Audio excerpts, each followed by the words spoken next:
It is time now for Health Report, and joining us now is Africa 54 health correspondent Linord Moudou with more news of the Ebola virus. Hello, Linord. Hello, Vincent. Hello, everyone. The World Health Organization has announced that the blood of patients who recover from Ebola should be used to treat others. People who produce antibodies in the blood in an attempt to fight off an Ebola infection. In theory, those antibodies can be transferred from a survivor into a sick patient to give their immune system a boost. Studies on the 1995 outbreak of Ebola in the Democratic Republic of Congo showed 7 out of 8 people survived after being given the therapy. However, large-scale data on the effectiveness of the therapy is lacking. The WHO also announced that Ebola vaccines could be used on the front line by November. West Africa is facing the largest Ebola outbreak in history, and nearly 2,300 people have died. Special Representative of the UN Secretary General and Coordinator of UN operations in Liberia, Karen Landgren, warned the Security Council on Tuesday that the Ebola crisis has become complex. Landgren says Liberia faces its gravest threat since the war. The WHO says the death toll from the Ebola outbreak has jumped by almost 200 a day to almost 3,000, and it is likely to be higher than that. The WHO says it expects thousands of new cases in Liberia in the next 3 weeks. 39% of cases and 29% of deaths have occurred in the past 3 weeks in Guinea and Sierra Leone. Landgren says political, security, economic, and social implications will continue to affect Liberia well beyond the current medical emergency. What we mustn't forget is that there are other crises lurking in the shadow of Ebola. The regular health system has collapsed, bringing the potential for other health problems in its wake. The economy has suffered significantly. There are food shortages being reported and increased food prices in the country. Several political processes have now been put off due to Ebola.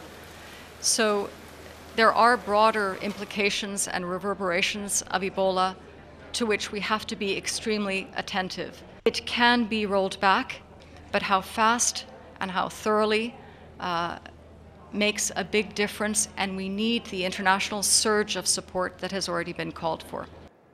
Liberian President Ellen Johnson Sirleaf says she expects the Ebola crisis to worsen in the coming weeks as health workers struggle with inadequate supplies, a lack of outside support, and a population in fear. The US-based Bill and Melinda Gates Foundation says it is immediately committing $50 million to help combat the Ebola outbreak in West Africa. The foundation says it also will work with partners to speed up development of therapies, vaccines, and diagnostic tests to better treat and prevent transmission of the disease. Nearly 4,300 cases have been reported across West Africa since the epidemic began in February. Swedish researchers have successfully cured treatment-resistant wounds in horses with bees honey, giving a ray of hope to overcome the growing problem of global antibiotic resistance. Researchers Alejandra Vasquez and Dr. Tobias Olofsson of Sweden's University of Lund found that a group of 13 bacteria consistently counteracted some antibiotic-resistant bacteria responsible for several difficult-to-treat and sometimes fatal infections in people. These bacteria that we have found, these 13 different lactic acid bacteria, they produce so many different products, so many new antibiotics and other compounds that together are very hard to build up any resistance against. For thousands of years, raw honey has been used against infections. The team says commercial honey does not contain this bacteria because it has been processed and sterilized. Vasquez's solution was to reintroduce the good bacteria into sterilized honey after letting them grow and multiply. It's actually the living bacteria that is the key ingredient in that.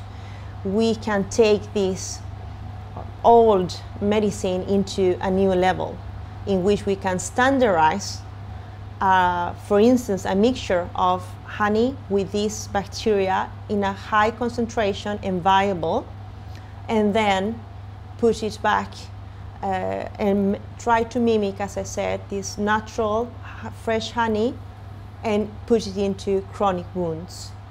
The mix of honey and lactic acid bacteria was tested on 10 horses suffering from persistent wounds known as equine pastern dermatitis. The product healed each animal within 3 weeks. The healing has been between 8 days until 3 weeks, but they all have healed the chronic wounds. And this is we got so amazed because we thought, okay, this could be, we thought in our discovery that could be a possibly alternative tool for antibiotics, but we didn't expect such a good results. Their next step is to undertake trials of the product on humans whose wounds have been proved impossible to treat. If human trials are successful, it could help doctors overturn the growing threat of antibiotic-resistant bacteria in both first world countries and also in the developing world, where fresh honey is more readily accessible than antibiotics. What an interesting study there. Well, that's our Africa Health Report for today. Back to you, Vincent. Very, very interesting indeed. And now, Linord, thanks a lot.